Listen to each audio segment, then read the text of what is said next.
अभिव्यक्ति होती है, परंतु हमारे दिमागों में भरा हुआ है कि सूर्य की 7 किरणें होती हैं। ये हमको विदेशियों ने बताया। अब दूसरा मैं उदाहरण देना चाहता हूं। इस एनर्जी के बाद दूसरी एनर्जी किसकी सबसे ज्यादा जरूरत है? वो क्या है? Petrol, diesel, petroleum products. अगर भारत को विकसित राष्ट्र बनना तो पेट्रोलियम प्रोडक्ट्स तो चाहिए। अब अगर पेट्रोलियम प्रोडक्ट्स जो होंगे उसमें हमारा विदेशी मुद्रा भी सबसे ज्यादा होती है, व्यय होती है, और प्रदूषण भी बढ़ता है। तो मोदी जी ने आने के बाद क्या सोचा? एक नई सोच जो किसी के ध्यान में नहीं आई होगी कि जो इथेनॉल होता है, इथेनॉल पता है ना, गन्ने से बनता है, चावल से बनता है और मेज से बनता है, मक्के से, बायोफ्यूल जिसको कहते हैं। उसकी ब्लेंडिंग हमने 10% अचीव कर ली है और 2025 तक 20% ब्लेंडिंग, यानी जो भी गाड़ियों में पेट्रोल होगा उसमें 20% एथेनॉल होगा। और आपके यहां के लिए क्यों महत्वपूर्ण है? पानीपत में सेकेंड जनरेशन एथेनॉल का इंडियन ऑयल कॉर्पोरेशन का एक सबसे बड़ा प्लांट बनके तैयार हुआ है, जिसके 2 लाभ होंगे। एक तो 20% हमारी विदेशी मुद्रा बचेगी, क्योंकि सबसे ज्यादा हमें विदेशी मुद्रा व्यय करनी पड़ती है पेट्रोलियम प्रोडक्ट के लिए। 20% बचेगी और वो किसको मिलेगी? किसानों को मिलेगी। जैसे मैंने बताया, अगर पानीपत में इतना बड़ा एथेनॉल का प्रोजेक्ट बन रहा है तो हरियाणा के किसानों को उसका लाभ मिलेगा। गन्ने से पेरोसिस बनेगा तो उत्तर प्रदेश और महाराष्ट्र के किसानों को लाभ मिलेगा। प्रदूषण भी कम होगा और विदेशी मुद्रा भी बचेगी। और जो किसानों का वेस्ट है, जिसे जला दिया जाता था पराली कह के, जिससे कि हरियाणा से लेके दिल्ली एनसीआर में प्रदूषण की बहुत व्यवस्था होती थी, उससे भी बचाव होगा। आप सोचिए, इसे कहते हैं दृष्टि। दूसरी दृष्टि, सड़कें बनाने का काम तो पूर्ववर्ती सरकारों ने भी किया। हमने शानदार किया, 37 किलोमीटर पर डे बनाया। जैसे वीरवार एक्सप्रेसवे क्या बात करें, इसमें कई जगहों पे 4-4 लेन भी होगी, यानी एक के ऊपर 4 सड़कें जा रही होंगी। इस ढंग के एक अलग प्रकार का वो होगा। मगर हमारे देश के पूर्वी हिस्से में नदियों के पाट बड़े चौड़े हैं, वहां पर बाढ़ का खतरा रहता। असम, बंगाल, उड़ीसा, बिहार, पूर्वी उत्तर प्रदेश। तो मोदी जी ने सोचा क्यों नहीं इनमें ड्रेजिंग करके इनके पाट चौड़े के साथ साथ गहराई बढ़ा दी जाए, तो बाढ़ का खतरा कम, और गहराई बढ़ने से स्टीमर के द्वारा इनलैंड वाटरवेज के द्वारा परिवहन करने की क्षमता शुरू। और जब आप पानी के माध्यम से चलते हैं तो रोड और रेल के माध्यम से चलने वाले खर्चे के मुकाबले 1/10 खर्चा आता है और प्रदूषण भी लगभग 1/10 होता है। तो आपने देखा, हल्दिया से लेकर वाराणसी तक अब बाकायदा जल मार्ग के द्वारा भी परिवहन होने लगा। पहले सिर्फ सड़क मार्ग सोचते थे, रेल मार्ग सोचते थे, अब जल मार्ग के द्वारा भी होने लगा। इसलिए मैंने कहा कुछ ऐसी चीजें विकास के बारे में सोची जो किसी को, पहले लोगों को नहीं समझ में आई होंगी।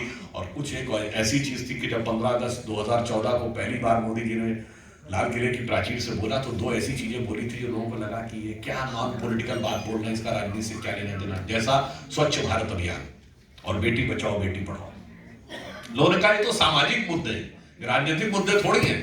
परंतु हमारी सरकार सिर्फ सरकार बनाने के लिए नहीं आई थी, समाज बनाने के लिए आई थी। इसलिए आपने देखा, अब यंग बच्चों को तो भी जरूर ध्यान होगा, 9-10 साल पहले की बात तो सभी को ध्यान होगी। पहले कितनी आसानी से लोग हाथ में कोई कागज का टुकड़ा हो, कोई रैपर हो, जितनी सहजता से लोग फेंक दिया करते थे। आज विचार बदला है कि कोई व्यक्ति नहीं फेंकता, अपने हाथ में रखता है, नियरेस्ट कूड़ेदान या डस्टबिन का, वहां जाके फेंकते हैं। बेटी बचाओ बेटी पढ़ाओ की बात हुई तो पिछले 9 सालों में नवजात शिशुओं के लिंग अनुपात में भारी सुधार दर्ज हुआ है। और हरियाणा जैसा राज्य और राजस्थान जैसा राज्य जहां सबसे स्क्यूड था, वहां पर भारी सुधार दर्ज हुआ। और पिछला साल पहला साल है भारत में जब नए पैदा हुए बच्चों में लड़कियों की संख्या लड़कों से अधिक है। यानी ये विचार बदलने की जो सोच थी वो हम करने में सफल हुए।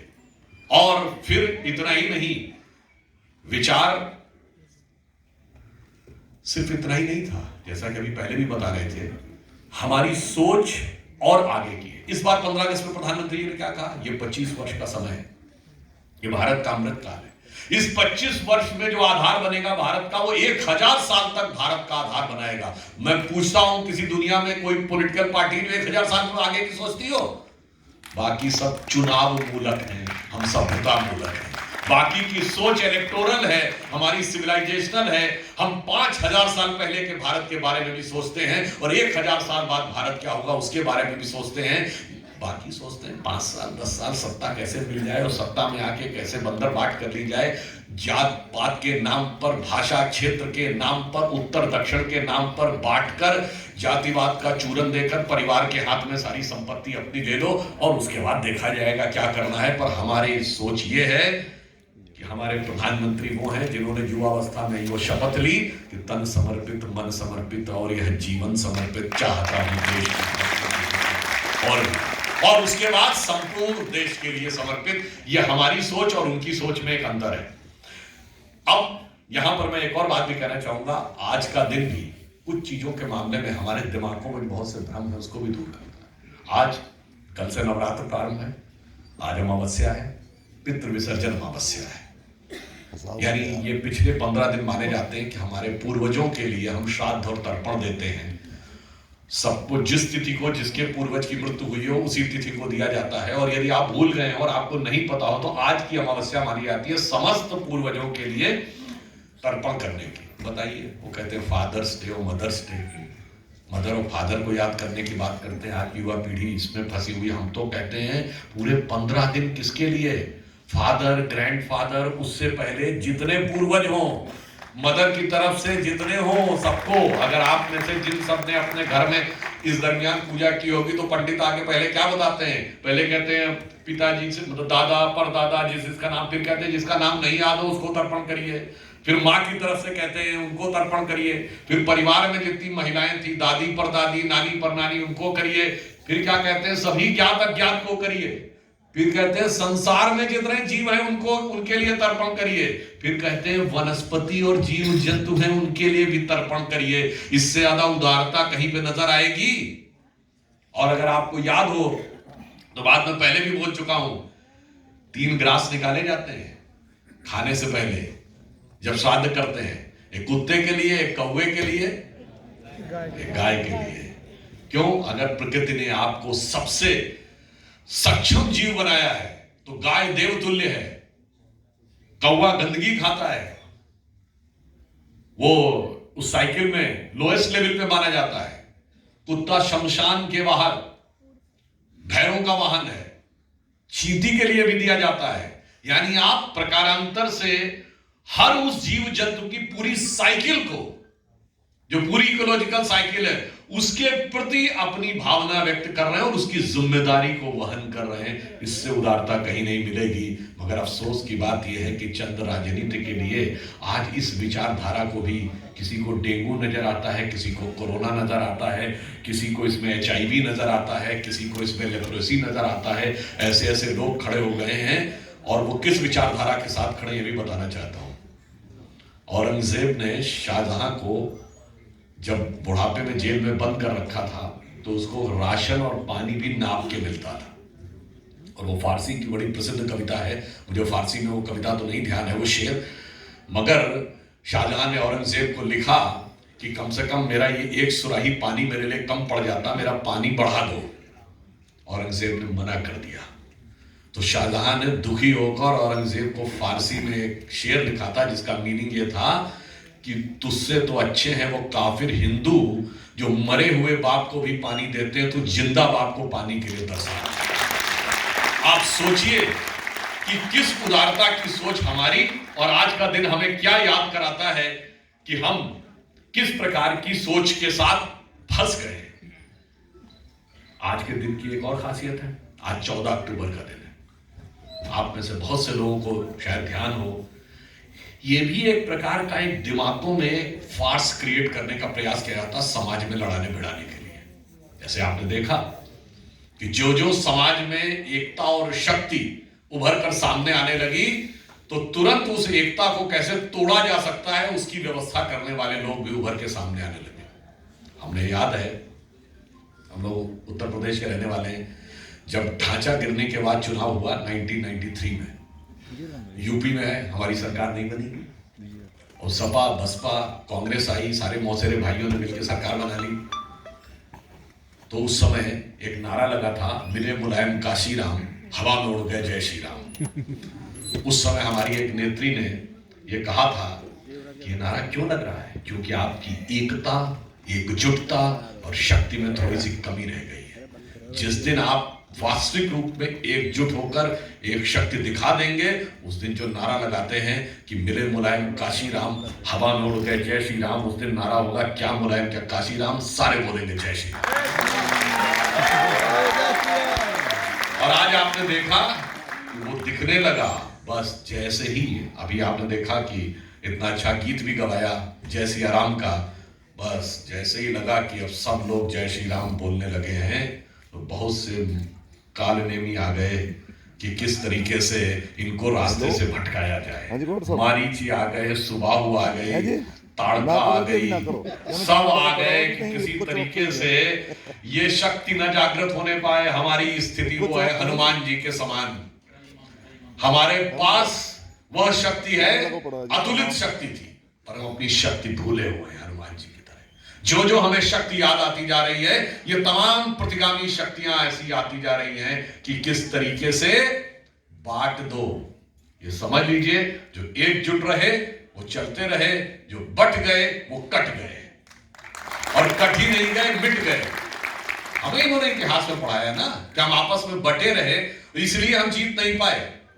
और मैं फिर हरियाणा की धरती से याद दिलाना चाहता हूं, पानीपत का यहां पर मैदान है, और कहा जाता पानीपत की तीसरी लड़ाई जो अहमद शाह अब्दाली और मराठों के बीच में हुई थी, एक बार हम किसी कारणवश बटे रहे और वो लड़ाई हार गए थे। उसके बाद अगर वो लड़ाई हम नहीं हारे होते तो अंग्रेजों का शासन इस देश में कभी नहीं आता। हम हारे, अंग्रेजों का शासन आया, उसके बाद कोई बचा क्या? उसके बाद कोई नहीं बचा। इसीलिए आज जो आपको समझाने का प्रयास करते हैं कि भाषा पे बढ़ जाओ, उत्तर दक्षिण पे बढ़ जाओ, क्षेत्र में बढ़ जाओ, जाति में बढ़ जाओ, जब एक बार बढ़ गए तो कोई नहीं बचा। ये बताइए, जो आज कहते हैं कि इतनी संख्या पिछड़ों की, इतनी संख्या दलितों की, बिल्कुल ये तो भारत में थी, तो 75 साल पहले तो भारत के हर हिस्से में थी, तो पाकिस्तान में भी थी, बांग्लादेश में भी थी। कहां गए वो? मिट गए, खत्म हो गए, किसी को नहीं बख्शा गया। इसीलिए आप समझिए, अगर उसके द्वारा विदेशियों ने सत्ता हासिल की थी, तो आज भी जो इसके द्वारा सत्ता हासिल करने का प्रयास कर रहे हैं, वो उसी विदेशी मानसिकता के चंगुल में जाने या अनजाने में उससे प्रयोग हो रहे हैं। हो सकता है कुछ लोग जान के हो रहे हो, मैं सब पे आरोप नहीं लगा रहा हूं, सब जान के हो रहे हैं, कुछ अनजाने में हो रहे हैं, उन्हें पता नहीं। और आज के दिन का महत्व मैं बताना चाहता हूं। आज 14 अक्टूबर है। आज ही के दिन 1956 को डॉक्टर अंबेडकर ने बौद्ध धर्म को अंगीकार किया था, और इस बात का बहुत प्रचार किया जाता है कि भारतीय समाज की बिल्कुल सही बात है, जिस प्रकार का भेदभाव था उससे उन्होंने दुखी होकर बौद्ध धर्म अंगीकार किया। पर पूरी बात क्यों नहीं बताते? आपको पता है कि डॉक्टर अंबेडकर अपने समय के सबसे पढ़े लिखे नेताओं में से एक थे। उन्होंने दो यूनिवर्सिटी से पीएचडी की, लंदन स्कूल ऑफ इकोनॉमिक्स और कोलंबिया यूनिवर्सिटी, और दोनों वर्ल्ड की टॉप की यूनिवर्सिटीज में से एक मानी जाती थी। आज आप बताइए, आईवी लीग यूनिवर्सिटी में से डबल पीएचडी करने वाले कितने लोग हैं? फॉरगेट अबाउट एससी और नॉन एससी। जो व्यक्ति इतना पढ़ा लिखा हो, इसीलिए उनको ड्राफ्टिंग कमेटी का चेयरमैन बनाया गया था। जिन्होंने अंबेडकर जी की मेमोइर्स लिखी हैं, उन्होंने लिखा है कि उनकी सबसे बड़ी आदत क्या थी? जब वो बाजार जाते थे तो 3-4 किताबें खरीद लाते थे, और देर रात में 2-2, 3-3 बजे तक पुस्तकों को पढ़ना ये उनकी आदत थी। और जिस समय उनकी मृत्यु हुई, उस समय के आसपास तक लगभग 35,000 किताबें उनकी पर्सनल लाइब्रेरी में थी। तो जो व्यक्ति इतना पढ़ा लिखा होगा तो उसने पूरा निर्णय लिया होगा ना, सोच समझ के। तो साफ बोलिए ना कि उन्होंने बौद्ध धर्म ग्रहण किया, तो इस्लाम या क्रिश्चियनिटी क्यों नहीं ग्रहण किया, ये भी तो बताओ। और ये उन्होंने लिखा है, डॉक्टर अंबेडकर के साहित्य में लिखा है कि उन्होंने इस्लाम या क्रिश्चियनिटी क्यों नहीं ग्रहण किया। मगर ये लोग इतने षड्यंत्रकारी हैं। डॉक्टर अंबेडकर की किताब है thoughts on Pakistan, Muslim politics and the partition of India. उसमें उन्होंने जो जो लिखा है, मैं बोलने की जरूरत नहीं, जाके पढ़ लीजिएगा। पेज नंबर 300 के आसपास उन्होंने क्या क्या लिखा है, बहुत सख्त लफ्जों में लिखा है। मगर हमारी सरकार 2014 में आने से पहले ये थॉट्स ऑन पाकिस्तान किताब समग्र अंबेडकर साहित्य से गायब थी। ये देखिए होता है षड्यंत्र कि वो चीज ही गायब कर दो। कोलंबिया यूनिवर्सिटी में वो अवेलेबल थी, फिर वहां से उसकी कॉपी हुई, आज सबके पास है। इसलिए एक बार फैक्ट बताता हूं। जो कहा जाता है कि बौद्ध धर्म को नष्ट किसने किया? डॉक्टर अंबेडकर ने अपनी एक लेख में लिखा है डॉक्टर अंबेडकर स्पीचेस के वॉल्यूम 3 में, जो अंबेडकर सेंटर से प्रकाशित हुआ है, उसमें उन्होंने डिक्लाइन ऑफ बुद्धिज्म के बारे में बहुत साफ साफ लिखा है कि बौद्ध धर्म का नाश इस्लामिक आक्रमणकारियों ने किया। आगे जो उन्होंने बात में की है, कैसे बातें छुपाई गई है। Doctor Ambedkar writings and speeches volume 3 और पेज नंबर 200 से 250 के बीच में कहीं लिखा हुआ, आप जाकर उसको चेक कर सकते हैं। उन्होंने जानते क्या लिखा है? आप सब ने वर्ड सुना होगा बुद्ध, जिसका मतलब होता मूर्ति। बुद्ध शिकन, मूर्ति को तोड़ने वाला, बुद्ध परस्त, मूर्ति की पूजा करने वाला। डॉक्टर अंबेडकर ने लिखा है कि जिस समय इस्लामिक आक्रमण प्रारंभ हुआ, आज के अरब से लेके Iran, Iraq, Kazakhstan, Kyrgyzstan, Uzbekistan, ये सब बौद्ध थे। यहां सब के सब भगवान बुद्ध की मूर्तियां थी। और ये बुद्ध शब्द का अरबिक अपभ्रंश है। क्योंकि अरबिक लोग बुद्ध नहीं बोल पाते थे, तो ये बुद्ध शब्द बुद्ध से आया है। और बुद्ध तोड़ने का मतलब भगवान बुद्ध की मूर्ति तोड़ना था। और उनके लिए मूर्ति का पर्यायवाची भगवान बुद्ध थे। अगर इसलिए किसी को कोई कंफ्यूजन हो तो अभी भी देख ले, 2001 में तो बामियान बुद्धा तोड़ा तालिबान ने। विश्व की सबसे बड़ी मूर्ति भगवान बुद्ध की, विश्व की सबसे बड़ी मूर्ति थी, तोड़ा गया। हम लोगों को याद है हमारी युवावस्था में, जिस समय काबुल पे कैप्चर किया है तालिबान ने 95-96 में, जितने बुद्धिस्ट आर्टिक्राफ्ट रखे हुए थे काबुल म्यूजियम में, सब डिस्ट्रॉय कर दिए। उससे पहले 1980s में जब इराक पे कैप्चर किया है, बगदाद में भी रखे हुए थे, सब डिस्ट्रॉय कर दिए गए। वेलसोंग जब भारत आया था 7वीं शताब्दी में 646 के आसपास, वो इसी रास्ते से आया था, मंगोलिया होते हुए